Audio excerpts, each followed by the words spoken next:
एक बहू ने लगाई तरकीब, पति और सास के उड़ गए होश।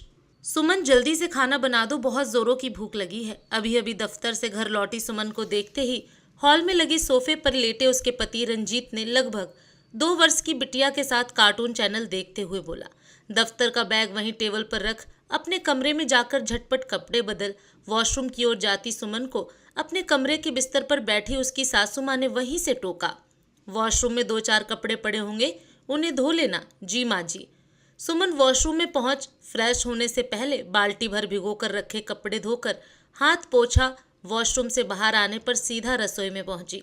रसोई की सिंक झूठे बर्तनों से भरी पड़ी थी। असल में लाख मिन्नतों के बावजूद सासू माँ अपने बेटे की बेरोजगारी का हवाला दे कोई घरेलू सहायता रखने को तैयार नहीं थी। खैर, सारे झूठे बर्तन धोने के बाद सुमन ने चूल्हे पर चाय के लिए पानी रखा ही था कि सासू माँ रसोई में आ पहुंची। बोली, बहू, महंगाई में आटा क्यों गीला करती हो, चाय रहने दो। सुमन ने चूल्हे की आंच बुझा दी, लेकिन रसोई में कुछ मदद करने की जगह सासू माँ ये कहते हुए रसोई से वापस जाने को मुड़ गई कि तरी वाली सब्जी बना लो और फुलके बनाकर जल्दी से खाना परोस दो।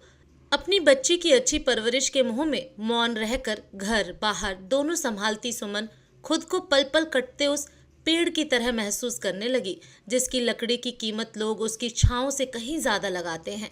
रसोई में रोटियां बेलती सुमन ने आज अपने घर वालों से इस विषय में बात करने की ठान ली, लेकिन बात शुरू करे तो कैसे, यह सोचते हुए सुमन को एक तरकीब सूझी। एक सहकारी बैंक में क्लर्क थी। सुमन ने अपनी सास और पति को खाना परोसने के बाद अपनी बच्ची छुटकी को गोद में उठाकर अपने पति की ओर देखा। आज हेड ऑफिस से ट्रांसफर लेटर आया है, मेरा तबादला मुंबई हो गया है। मुंबई यहाँ से 150 किलोमीटर दूर है। उसके पति के हाथ का कौर हाथ में और मुंह का निवाला मुंह में ही रह गया। हाँ, लेकिन घबराने की कोई बात नहीं है, मेरी दीदी वहीं रहती हैं, मैं वहाँ उनके साथ ही रह लूंगी। सुमन ने अपने पति को निश्चिंत करना चाहा, लेकिन छुटकी तुम्हारे बिना कैसे रहेगी? उसके पति ने चिंता जताई। मैं छुटकी को अपने साथ लेती जाऊंगी, वहाँ मेरी दीदी इसका पूरा ख्याल रखेगी। लेकिन बहू, तुम्हारे बिना इस घर को कौन संभालेगा? सुमन की सास भोजन की थाली एक और रखकर चिंतित हो उठी। माँ जी, मुझे प्रमोशन भी तो मिल रहा है, यहाँ घर के काम के लिए एक सहायिका रख लीजिए। लेकिन कब तक बहू? यही कोई 2-3 साल तक, फिर मेरा वहाँ से ट्रांसफर हो जाएगा।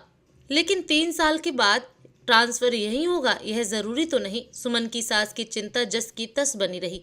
हाँ, यह बात तो है माँ जी, लेकिन हमारे घर में पैसों की जरूरत है। एक गिलास पानी भी खुद को उठाकर न पीने वाले सुमन के पति को तो सुमन की बात सुनकर मानो जैसे काट मार गया था। लेकिन सुमन की सास ने बहू से मनुहार किया। बहू, कुछ दिनों में रंजीत को भी कहीं ना कहीं नौकरी मिल जाएगी, तुम ट्रांसफर मत लो। लेकिन माँ जी, मुझसे घर बाहर दोनों का मिलाकर इतना काम नहीं हो पाता, मैं थक जाती हूँ। सुमन असल मुद्दे पर आ गई, लेकिन सास ने आगे बढ़कर उसका हाथ थाम लिया। मैं हूं ना बहू, घर के हर काम में मैं तुम्हारी मदद कर दिया करूंगी। नहीं माँ जी, आपसे नहीं हो पाएगा। कैसी बातें कर रही हो बहू, तुम्हारे आने से पहले मैं ही तो पूरा घर संभालती थी। सुमन की सास ने अपने बेटे की ओर देखा और सुमन के पति ने भी अपनी माँ की हाँ में हाँ मिलाया।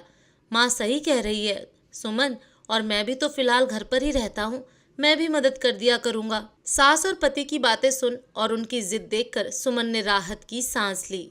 फिर तो ठीक है, मैं अपना ट्रांसफर रुकवाने के लिए कल ही आवेदन दे दूंगी। अपनी सूझबूझ की बदौलत सुमन को असल मायने में अब वह घर अपना घर लगने लगा। दोस्तों, कहानी आपको कैसी लगी कमेंट बॉक्स में ज़रूर लिखें और एक लाइक करना ना भूलें। धन्यवाद।